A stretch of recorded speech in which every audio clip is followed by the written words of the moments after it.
votre micro, comme ça les téléspectateurs vont bien vous entendre. Oui. Voilà, merci, bonjour à tous les téléspectateurs de la RTS. Et c'est une joie immense d'être sur votre plateau, que nous suivons de temps en temps, et que beaucoup de ressortissants de Podor suivent. La preuve que beaucoup nous ont appelés, en tout cas pour vous transmettre leur bonjour. Évidemment, nous sommes très contents d'être parmi vous dans cette si belle ville. Donc à 7h, Inch'Allah, on reviendra largement avec vous sur les perspectives de développement de ce grand département qu'est Podor. Ce matin, au menu aussi, une grande personnalité du monde de la photographie, natif de Podor, qui nous a quittés il y a seulement 2 mois, Oumar Ly, pour ne pas le nommer, photographe émérite, mais surtout aussi un père de famille, un oncle, un grand-père, que Anta Seck et Nafis Ayer sont allés rencontrer à travers sa grande famille. Vous l'aurez compris, aujourd'hui, focus, grand zoom sur Oumar Ly.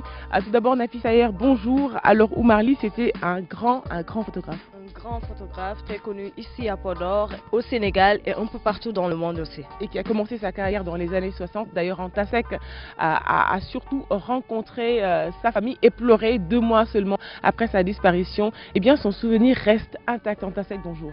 Bonjour Nafi, tout à fait, son souvenir reste intact. Sa famille a voulu vraiment lui rendre hommage, une chose qui a été bouleversante pour sa famille, et donc on verra tout à l'heure ces images. Des témoignages à ne surtout pas rater.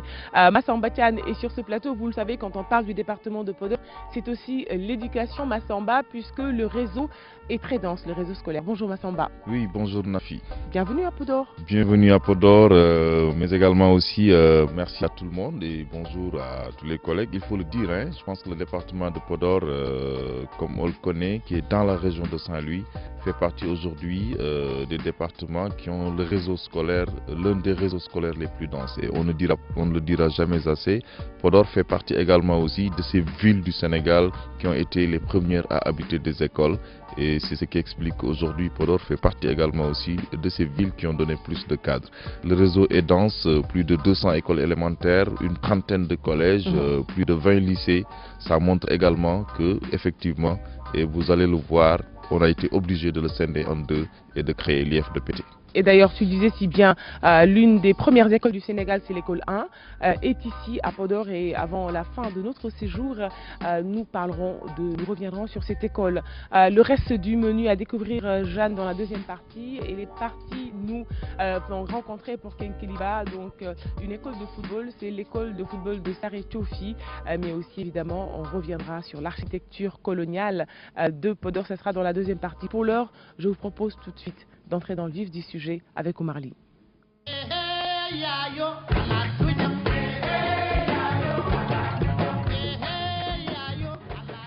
Oumar Ly, photographe émérite, mais aussi un grand natif de ce département de Podor. Il aura marqué pendant plusieurs générations donc son empreinte à travers des expositions un peu partout dans le monde. Regardez ce que nous en dit Nafis à travers ces clichés. Originaire de Podor, commune située en bordure du fleuve Sénégal à la frontière avec la Mauritanie, Oumar Ly a débuté la photo en 1963. Il a ensuite passé son temps à photographier les habitants de sa ville dans son studio, comme ceux de la Brousse. Je suis venu dans un village, je n'avais pas de fonds. J'ai appelé le chef du village, j'ai dit, toi tu prends ton boubou, tu le portes, tu me montres le dos. Voilà le chef du village, avec son bonnet, voilà ses bras. Les portraits d'Oumar Ly sont des témoignages uniques sur une région, celle de Podor, où il a vécu quasiment toute sa vie, mais aussi sur une époque. Avec plus de 5000 clichés, principalement des portraits et des photos de groupes en noir et blanc, mais également des instantanés en extérieur et des reportages. Il témoigne de la vie quotidienne et de ses mutations dans la région historique du Fouta Toro, qu'il a longuement sillonné pendant 40 ans. Sur le plan technique et stylistique, c'est un autodidacte. Ne lisant pas et ne voyageant guère, il n'a pu bénéficier avant longtemps des apports de professionnels plus chevronnés. Nous, il faut régler d'abord l'ouverture, maintenant mise au point et déclenche. Tandis que le numérique, je sors l'appareil, allez, tac, Viens voir, viens voir. Il travaillait avec peu de moyens, un Rolleiflex 6.6 de 1963 à 1972 et plus tard alternativement deux appareils Canon et Minolta. Je marchais village par village. C'est là vraiment que j'ai travaillé pour le Sénégal. Avec mon appareil Rolleiflex et mon sac rempli de matériel. Je passe la nuit dans un village. Le cri public appelle tout le monde. Le lendemain matin, on est chez le chef du village. On se rassemble là-bas. Bon, je vais à partir de 8 heures, j'ai fait les photos. Son mode de prise de vue et statistique est assez uniforme dans la tradition des portraitistes africains. Il avait recours au recadrage pour éliminer des éléments intrus, mais n'en faisait pas un usage systématique. En 1963, il ouvre le Trophy Studio. Il immortalisait les populations de sa ville et de la vallée du fleuve Sénégal dans leur diversité et dans leur modernité. Aux côtés des nobles en Mobo, il photographiait les jeunes yéyés, les filles à la mode et les sapeurs de province. En 40 ans, Omar Ly a réalisé plus de 5000 clichés. Une mine d'informations unique sur une région et ses mutations. J'ai pris la nappe. J'ai dit l'autre là de tenir ça derrière.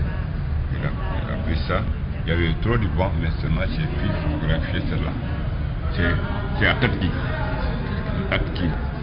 Il a vu son talent reconnu tardivement, en mai 2009, lorsqu'une première exposition de son travail a été organisée à Dakar.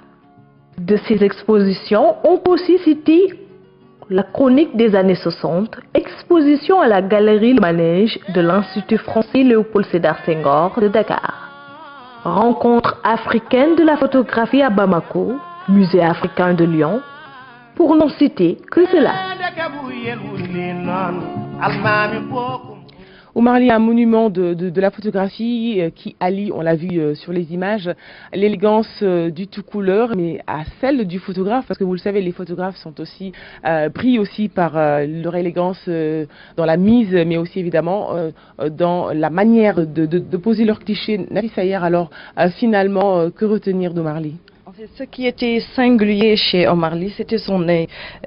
On découvrait toujours dans ses œuvres des petits détails, des enfants qui passent, des mains par-ci. Donc ses œuvres aussi, ses images étaient très simples, très justes et en même temps extrêmement bien composées.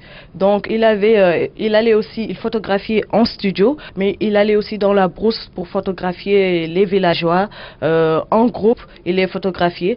Et après, il prenait son appareil, son matériel, parce qu'il avait un simple matériel, il n'avait pas un matériel très sophistiqué.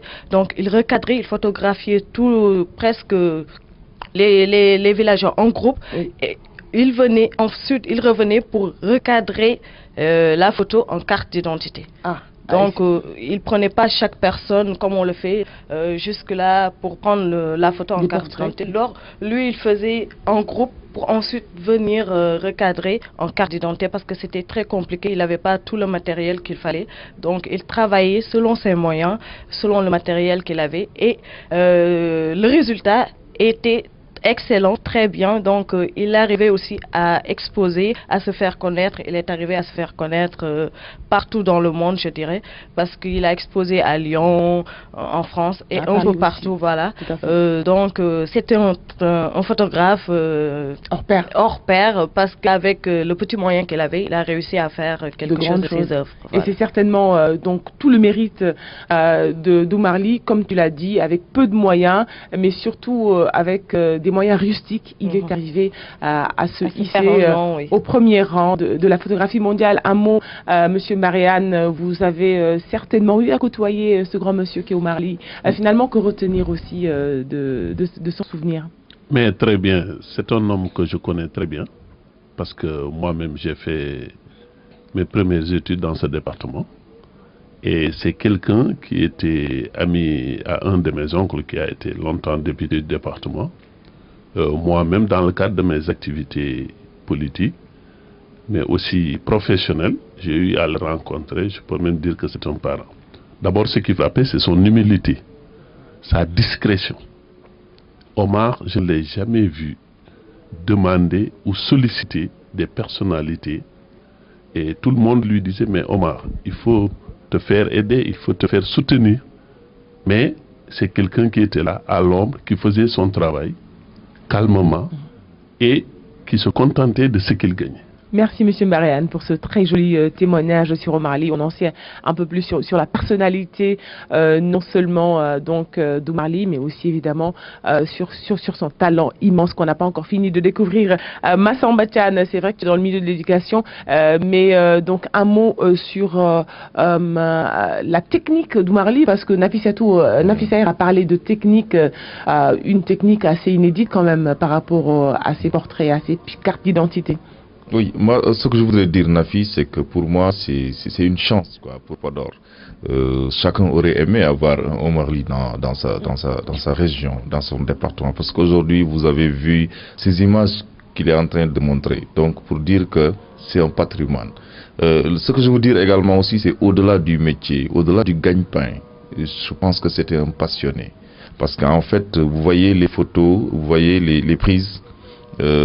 Ça a été prise de façon, je crois, très engagée, très enthousiaste, parce qu'en fait, on sent un peu qu'il s'épanouissait avec ses photos. Merci. Le reste maintenant, c'est aussi de remercier beaucoup, parce que je pense que ce que la RTS a fait pour pouvoir immortaliser cet homme, c'est du professionnalisme, mais c'est ça la vision d'une télévision. Absolument, la chaîne publique, la chaîne des grands événements. Merci beaucoup Massamba. D'ailleurs, on te retrouvera tout à l'heure dans la deuxième partie, dans la chronique éducation. On poursuit à la découverte de cet immense talent, avec tout de suite la chronique People, parce que Omar Ly est aussi entré, malgré lui, dans ce cercle réservé des people, des gens les plus connus. C'est tout juste après ceci.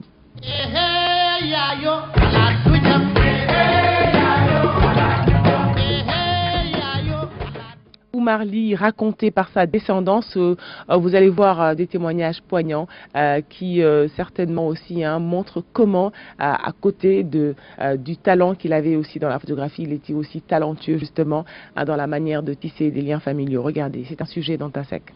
Et comme vous l'avez dit, il dépasse les limites même du territoire, il est national et international. Et c'est dû vraiment à son amour pour ce métier qu'il a eu à faire et qu'il n'a pas quitté le pays malgré les tentations de l'exil d'autres fois. Il a préféré rester avec ses maigres moyens et démarrer son studio en 1963. L'impact international s'est vu après son décès, c'est toutes les chaînes du monde qui ont eu à parler quand même de sa mort. Il nous a montré la route. Maintenant, c'est à nous de faire, de continuer le chemin. On va le continuer, Inch'Allah.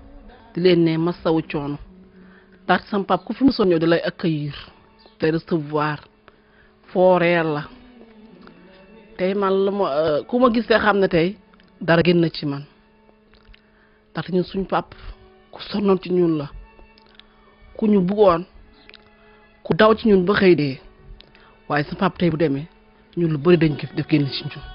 Je suis ravie car elle était vraiment gentille, adorable, appréciée par tout le monde. Lorsque je l'ai appelé au téléphone, il m'a dit, ma fille, quand est-ce que tu vas venir? Je lui ai dit, la semaine prochaine, Inch'Allah. Il m'a dit que fais vite, je t'attends. Je lui ai dit, ok. Le jour que ma chérie est venue à Bargny pour m'amener ici, c'est un jour du mardi 1er. Le mardi 1er, vers minuit, on a quitté là-bas pour venir ici. On nous a annoncé qu'il était à l'hôpital et qu'il est mort. Ce jour-là, vraiment, je me suis sentie faible. Le fait qu'on était là tout le temps, à partir de cette heure-là, nous tous, nous mettons ici, en train de bavarder, rester là, regarder la télé, en nous disant, je veux me reposer. Je veux me reposer. Et là, nous, on riait. On riait, on ne disait rien. Il ne disait rien. Le fait de sortir, aller prier et revenir, nous fait... Bon, sa disparition nous manque tellement. Comme l'a dit mon oncle, c'est une bibliothèque qui a brûlé aujourd'hui. Il nous manque beaucoup.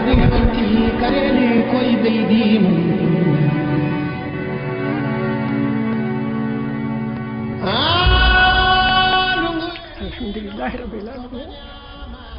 Oumar Ly sama càmmiñ la, sama xarit la, sama dëkkër la, sama lépp la. Oumar Ly fi mu demee ñëpp ko yëg, kër gi yëg na ko, biti kër gi yëg na ko, monde entier yëg na dem Oumar Ly. Oumar Ly bu demee ñëpp ko yëg.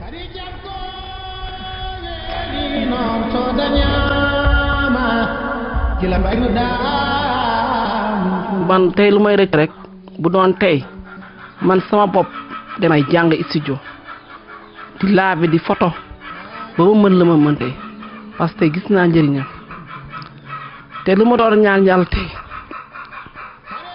mu nekk ak moom ba ma fay la ma doon defal dem doon ñaan yàlla ba ma teral ko lu mu doon terale loolu rek laa lëcc man defaluma. xanaa tiis rek ak naqar loolu rek laa am sama xanaa tiis ak naqar ndax ku ñu bëggoon la ku ñu bëgg la waaw gis nga sëriñ bi ñoo nekkaale woon gis nga mu ngi jooy rek mënu ma wax.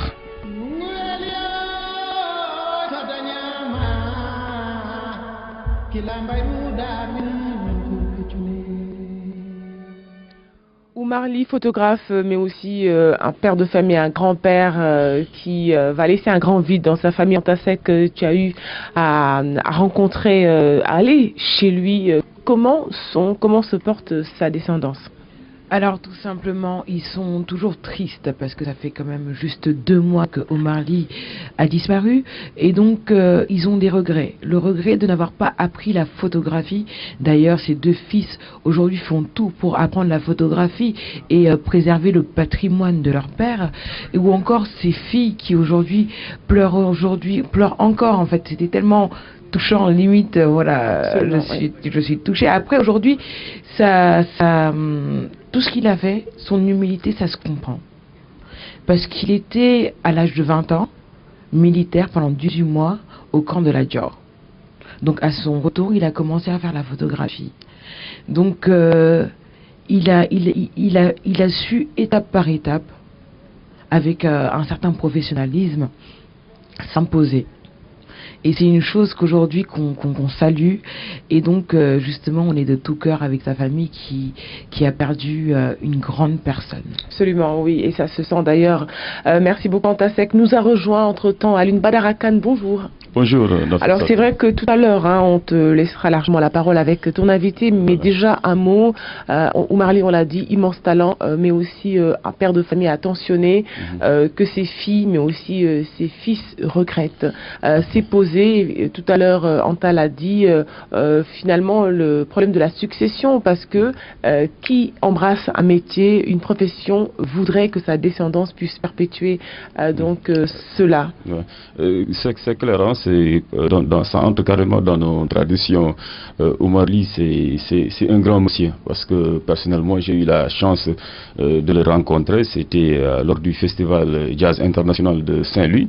On en avait profité pour faire un élément avec lui parce qu'il voilà, il exposait sur le quai de Saint-Louis et on s'est rendu compte de l'immense œuvre qu'il a pu réaliser de son vivant, parce que tout simplement ces clichés, au-delà du travail du professionnel, du photographe quand même, renseignent à suffisance sur l'évolution de la société alpulaar, surtout ici dans le département de Podor, de l'époque coloniale au Sénégal indépendant et aussi même au Sénégal contemporain.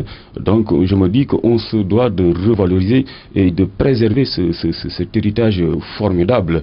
Et là, je pense que notre invité du jour, qui est le secrétaire général quand même du conseil départemental de Podor, une nouvelle entité, certainement va prendre cela en compte, parce que dans le prérogative aussi, la culture occupe une place très importante. Absolument. Merci beaucoup Alioune Badara Kane. Tout à l'heure d'ailleurs dans ton témoignage, tu parlais du quai de Saint-Louis. Nous sommes ici sur le quai de Podor et nous sommes très heureux ce matin, mon équipe et moi, de parler d'Oumar Ly.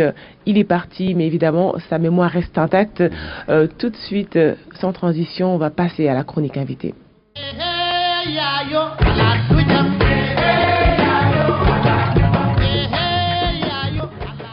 L'invité de ce mardi, je vous le disais, Monsieur Marianne, il est le secrétaire général du conseil départemental de Podor. On le verra dans l'entretien. Podor, une immense ville, mais aussi beaucoup de projets en vue pour le développement de ce département. À l'état civil, il s'appelle Mamadou Anne, oui. Mais ici à Podor, voilà, il est plus connu sous le nom de Mbare. Donc Mamadou Mbare Anne, pour que véritablement tous les Podorois qui suivent cette émission matinale, de partout où ils puissent se trouver, puissent savoir que nous recevons leur Mbare à eux, voilà, l'enfant de Podor, l'enfant du pays. Alors, vous êtes le secrétaire général donc du conseil départemental de Podor, une nouvelle entité issue de cette grande réforme-là, qui est l'acte 3 de la décentralisation. Étant une nouvelle entité, on aimerait quand même connaître davantage la composition, disons, administrative, c'est-à-dire ces grandes collectivités aujourd'hui qui composent le conseil départemental de Podor. Une petite présentation, Monsieur Anne. Merci encore à la télévision nationale d'être dans les murs du département de Podor.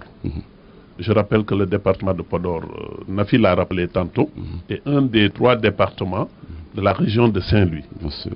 Ce département couvre près de 13 000 km² et occupe 68% de la région de Saint-Louis. Donc les 2 tiers de la région de Saint-Louis sont couverts par ce département qui a l'allure d'une région. Il comprend 22 communes. C'est l'un des départements au Sénégal qui comprend le plus de collectivités locales aussi. 4 arrondissements et plus de 1000 villages et hameaux. Donc ce département, vous l'avez rappelé tout à l'heure, est né de l'avènement de l'acte 3 de la décentralisation, volonté du président de la République de renforcer en tout cas les capacités des élus, donc, et de faire avancer la décentralisation au Sénégal après les réformes de 72, 96. Aujourd'hui, nous sommes à la 3e phase.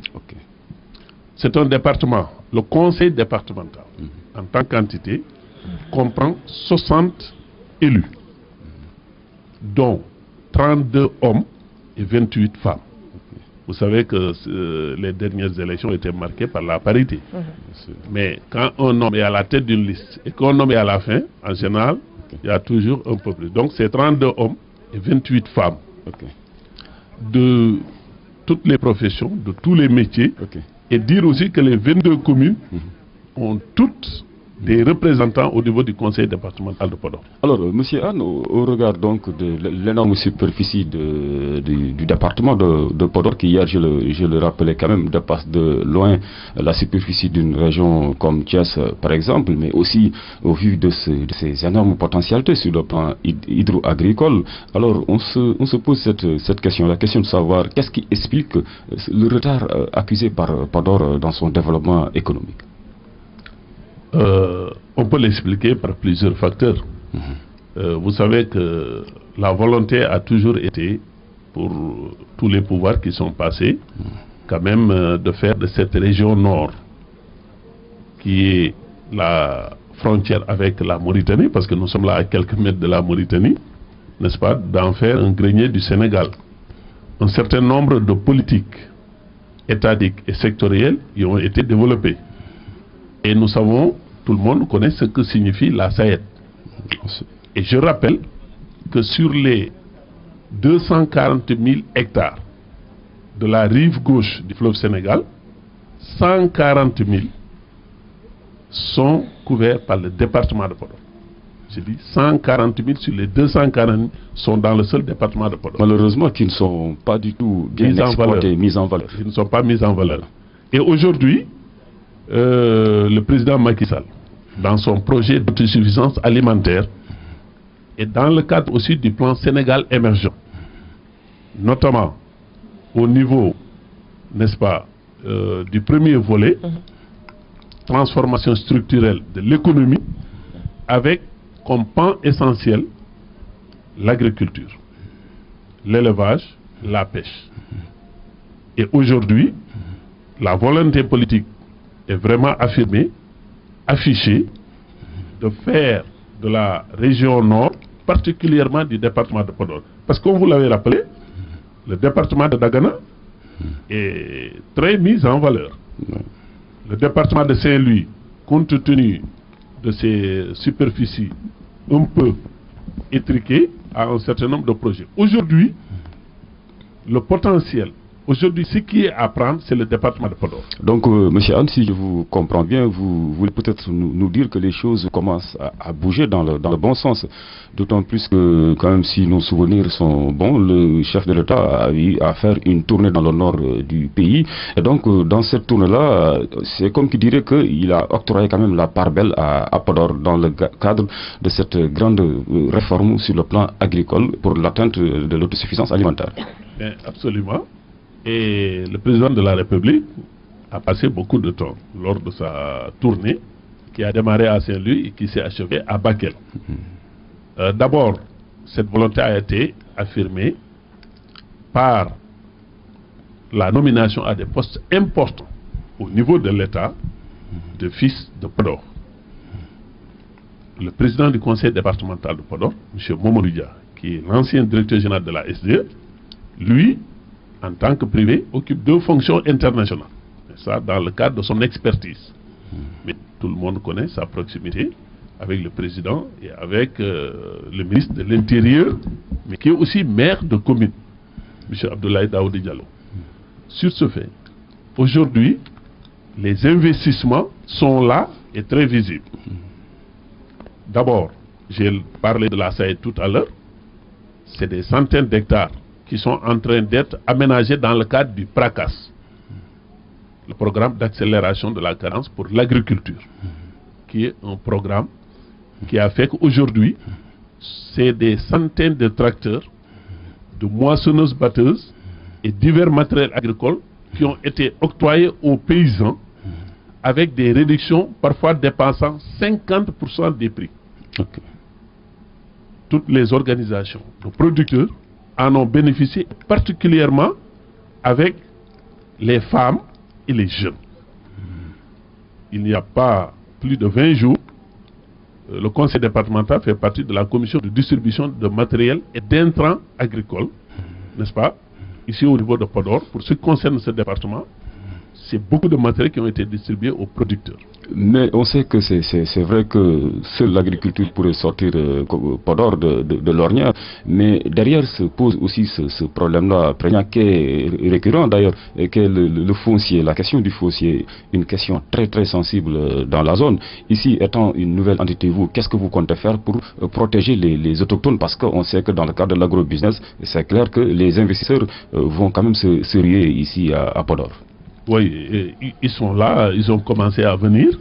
Le conseil départemental, qui se positionne comme porte d'entrée des investisseurs, des projets, parce que hier, vous avez eu à le remarquer, c'est le département des Yvelines en France, avec qui nous entretenons une coopération très large que nous avons héritée de l'ancienne région de Saint-Louis, et là pour appuyer le département de Podor.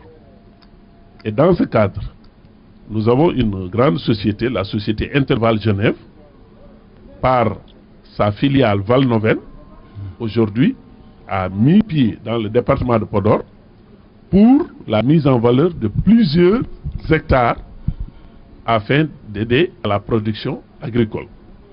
Il y a aussi les Marocains d'Afrique partenaires qui sont dans la cimenterie, qui sont aussi dans l'immobilier, qui sont là. Donc c'est confirmer l'arrivée des agrobusiness. Eux, ils font du business comme on dit. Ce qui les intéresse d'abord, c'est d'avoir un retour sur investissement. Ouais. Mais maintenant, par rapport à la défense, la prise en compte en tout cas des intérêts des populations locales, voilà, surtout à ce niveau, quelles sont les dispositions qui sont prises pour que tout puisse bien se passer? Voilà, j'en arrivais. Okay. Vous savez, le problème du foncier, tout le monde sait que nous les Alpha, nous sommes extrêmement liés à nos terres. Mais j'aime à le rappeler ces temps-ci, les mentalités ont beaucoup évolué. Les mentalités ont changé. Je rappelais tout à l'heure, aujourd'hui les terres, c'est nous, fils de Podor, qui sommes propriétaires terriens. La plupart d'entre nous, n'est-ce pas, sont aujourd'hui maires de communes. Je rappelais comme le ministre de l'Intérieur, le directeur général du COUD, monsieur le directeur général de l'AGETIP, c'est tous des maires de communes, des cadres dans ce pays. Et aujourd'hui, avec la réforme foncière avec la commission dirigée par le professeur Souran qui a séjourné à Podor au moins 2 fois les mentalités. Et je rappelle aussi que Thierno Madani Tall, qui est un guide religieux du département, s'est impliqué personnellement avec le conseil départemental pour sensibiliser les populations, pour accueillir ces investisseurs sur des bases très claires. Pour répondre aujourd'hui à votre question, en fonction de ce que le pays a décidé, il s'agit aujourd'hui, à chaque fois que des investisseurs se présentent, que les terres soient d'abord immatriculées au nom des propriétaires. D'accord, non, ça c'est clair. Alors, monsieur Mamadou Mariane, vous l'avez dit, d'immenses efforts sont faits, sont consentis pour aboutir peut-être d'ici quelques années à l'autosuffisance en riz à travers le département de Podor, mais aussi qui parle de développement, parle aussi de la culture. On a parlé de l'agriculture, la culture aussi, peut-être un facteur de développement. Aujourd'hui, la région, mais surtout le département de Podor, a quand même un riche patrimoine matériel et immatériel. Est-ce qu'au niveau du département, du conseil départemental, vous avez un budget carrément pour la restauration, mais aussi la préservation de ce patrimoine matériel, mais aussi immatériel? Et cela pourrait aussi booster le tourisme de Podor. Le tourisme de Podor, oui. Mais bien sûr, quand on parle déjà de culture de Podor, on pense tout de suite à quelqu'un comme Baba Mal, on pense à nos grands griots, mais je rappelle que la culture est une des compétences transférées aux collectivités locales et en particulier au niveau des départements. Et dans notre orientation budgétaire 2016, ce que nous envisageons de faire, et c'est une volonté affirmée du président, c'est d'abord d'aider les artistes à sortir de l'ornière. Il y a plusieurs artistes, les talents sont là, mais il y a des problèmes d'orientation, mais surtout des problèmes de moyens qui se posent aux uns et aux autres. Ce que nous avons envisagé, parce que aussi les collectivités locales n'ont pas beaucoup de moyens. D'abord, c'est avec ce que nous avons, mais aussi dans le cadre de la coopération décentralisée avec d'autres partenaires, c'est d'aider d'abord à appuyer ces talents culturels, c'est d'aider à la restauration d'un certain nombre de sites, parce que nous avons à Loire, le lieu de naissance de El Hadj Omar. Tout à fait. Nous avons d'autres sites dans l'île Amorphile. Il y a ce qui est de Podor. Podor est une ville historique, vous l'avez rappelé, les premières écoles ont été ouvertes ici. Il y a un village comme celui de Saldé où l'école a été ouverte en 1876, etc. Donc il s'agit d'aider à la restauration de certains patrimoines culturels, d'aider à l'émergence des jeunes talents, mais aussi d'aider à la confirmation d'autres talents. C'est ça qui se trouve dans notre orientation budgétaire. Et dans la deuxième partie, on reviendra largement, Inch'Allah, avec M. Mamadou Mbariane sur les autres perspectives de développement du département de Podor. À suivre dans la deuxième partie, la chronique enfance, éducation, mais aussi l'immobilier. Pour l'heure, je vous propose cette pause.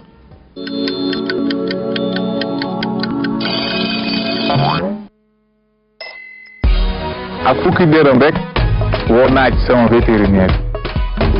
allo waaw nag yi mucc nañu de kañ la ñuy programme vaccin yi teg si woo ci sama client waaw waaw njëg bu yomb laa lay defal di leen avec Orange daal mooy sama solution.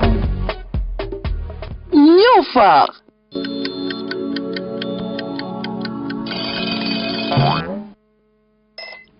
Je rappelle que vous nous suivez en direct de Podor en ce mardi 12 avril 2016. Alors le clip du jour, c'est tout de suite sur Kenkeliba.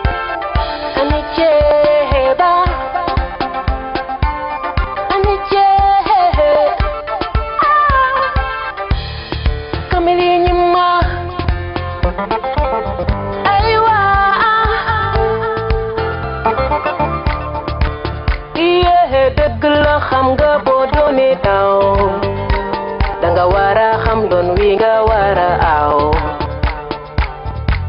bara aw yow yaay taw babi maget na yaay ki ko wara aw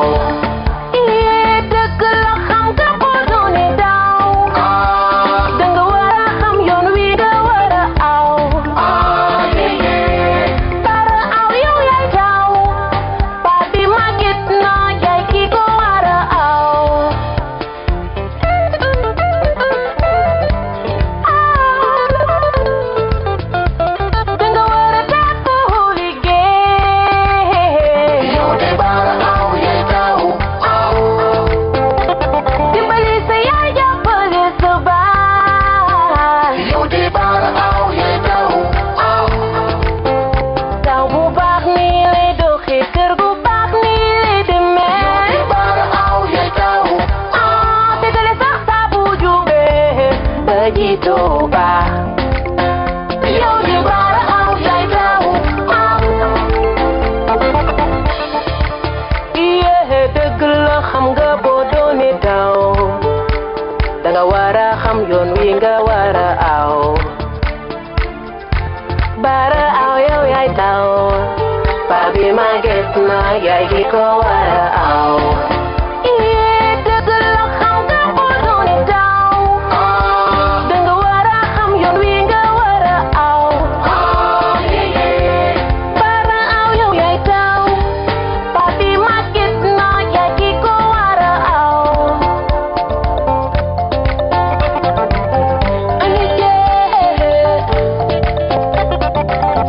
may sa jigéen bu am doomi baay amit ay noo bara aw jàkk waru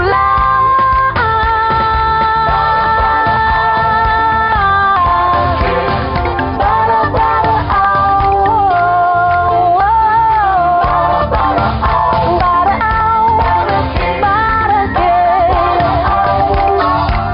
yay ki ko wara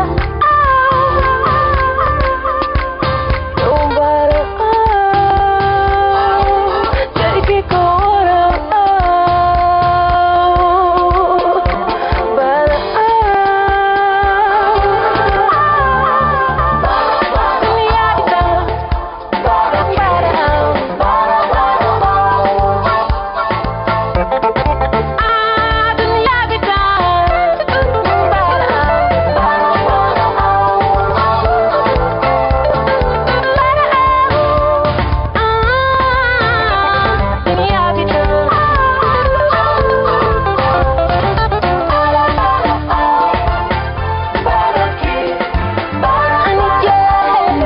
Évidemment, on l'offre à tous les habitants du département de Podor. On leur souhaite d'ailleurs de se réveiller en douceur. On va poursuivre ce magazine avec le journal, c'est tout de suite.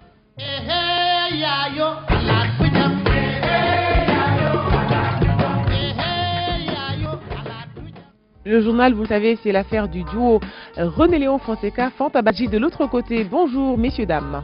Ou monsieur, madame.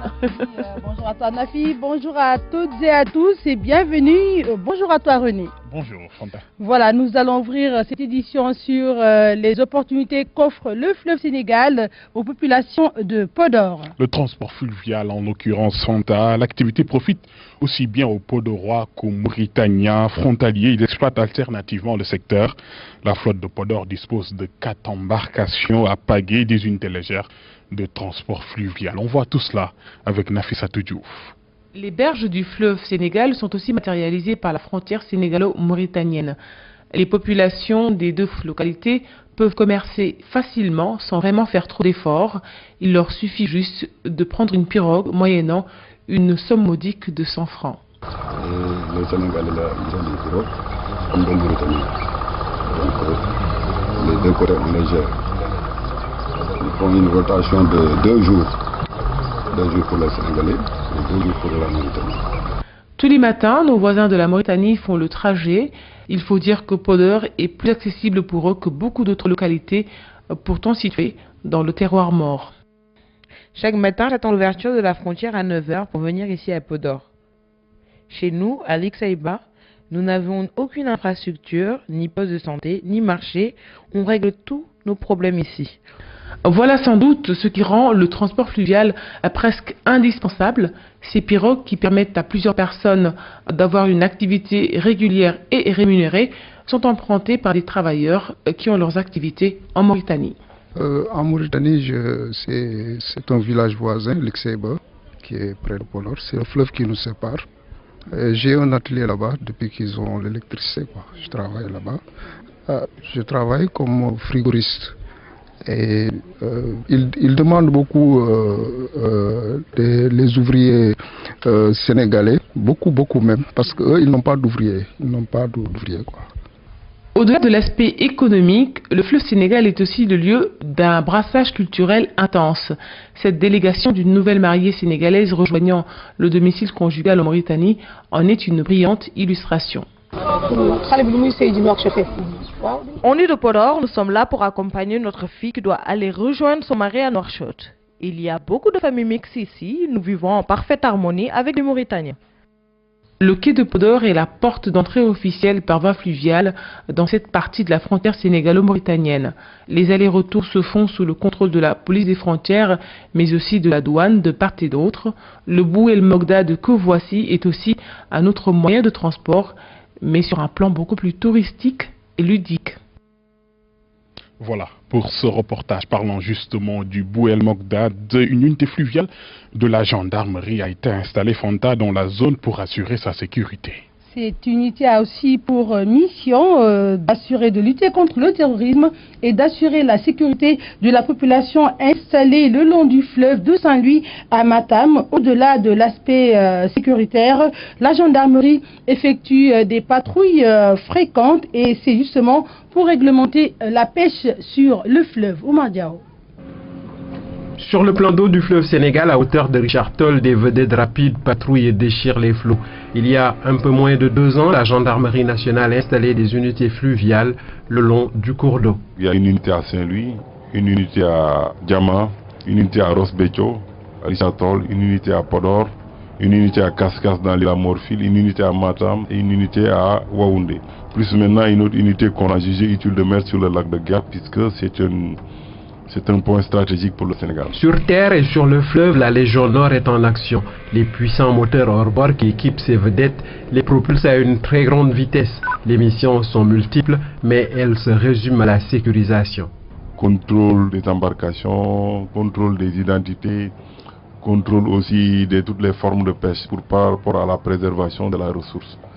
Et surtout aussi contrôle des personnes qui rentrent et qui sortent sur ces différents points d'entrée du Sénégal. Et aussi des missions de police économique, de lutte contre toutes les formes de contrebande et de fraude qui pourraient avoir lieu sur le fleuve Sénégal. Plus spécifiquement, la gendarmerie, à travers son réseau d'unités fluviales, contribue à la surveillance de la frontière et aux éventuelles infiltrations terroristes. D'importantes saisies de biens, de matériel, d'arrestation de personnes ont été opérées. Le plus important, je pense, c'était vraiment cette réaffirmation de l'autorité de l'État sur cet espace-là.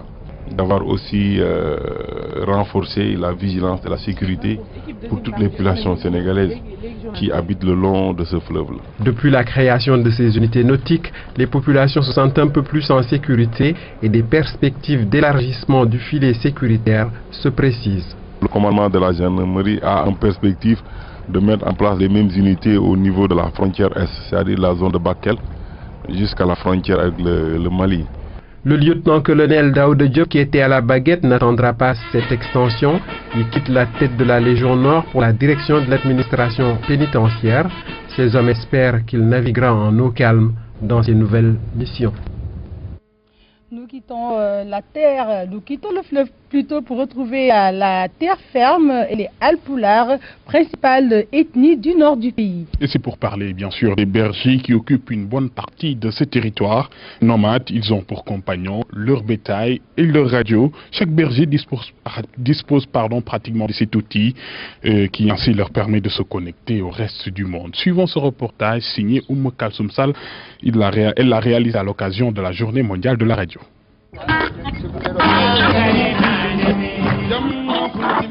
Malgré la diversification des moyens d'information, la radio garde toujours sa place à Matam.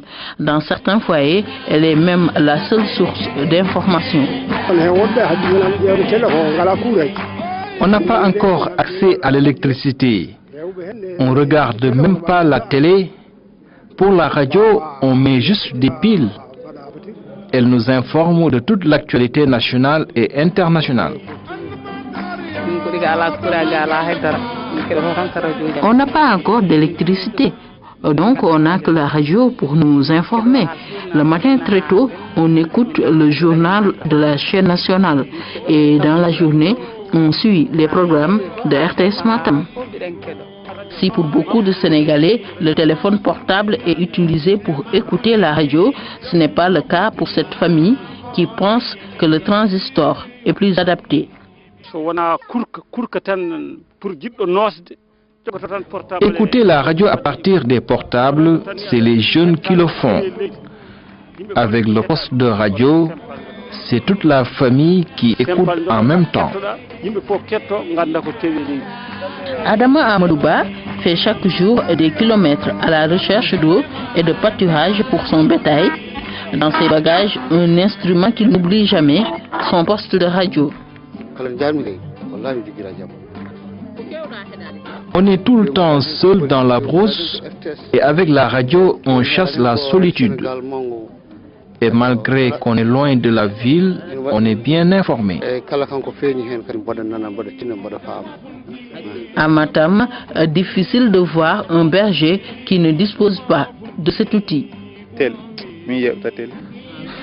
Je ne regarde pas la télé, je suis tout le temps avec le bétail. La radio me divertit. J'ai un portable qui capte les chaînes, mais je suis habitué à toujours avoir un poste de radio. Parmi les chaînes les plus écoutées, RTS Matam, qui couvre toute la région. Elle constitue un moyen d'information, mais aussi de sensibilisation. Depuis l'arrivée de la RTS au niveau de la région de Matam, ça a abaissé beaucoup de conflits entre les agriculteurs et les éleveurs.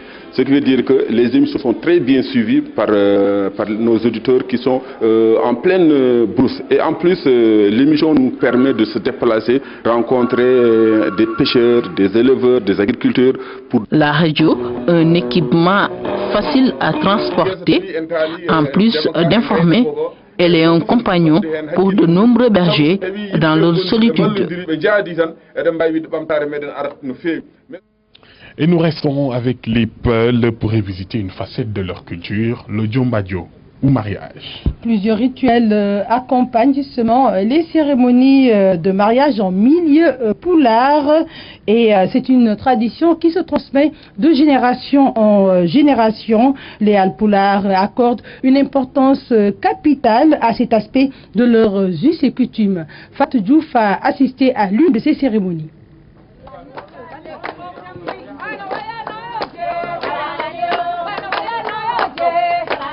Avant toutes ces festivités, il y a tout un cérémonial, le Koutoumbi, un rituel qui se perpétue des siècles durant. Voici la nouvelle mariée ou Djombadio en poulard. D'abord, une séance de bénédiction et de Juste une chose, il faut arrêter de courage et de patience. Et ceci à toute épreuve. Après cette étape, la fille se sent investie d'une mission, celle de défendre le nom de sa famille et celle de sa future progéniture. Généralement, le jeune couple n'a pas de problème. C'est souvent l'interférence de la famille et des proches qui crée certains malentendus. Pendant ce temps, le mari et son homme de confiance se dirigent tranquillement vers les femmes pour chercher sa dulcinée. Nous sommes venus chercher notre épouse, belle-mère. Oui, mon enfant, c'est une très bonne chose. Donnez-nous juste le temps de la préparer. Mais attention, il reste un dernier réglage à faire. Nous n'avons vraiment pas besoin d'insister. Vous savez ce qu'il y a à faire? Donnez-nous notre cadeau. Il s'agit de donner une somme symbolique aux amis d'enfance, aux cousins et cousines de sa moitié. Enfin, le bain rituel démarre.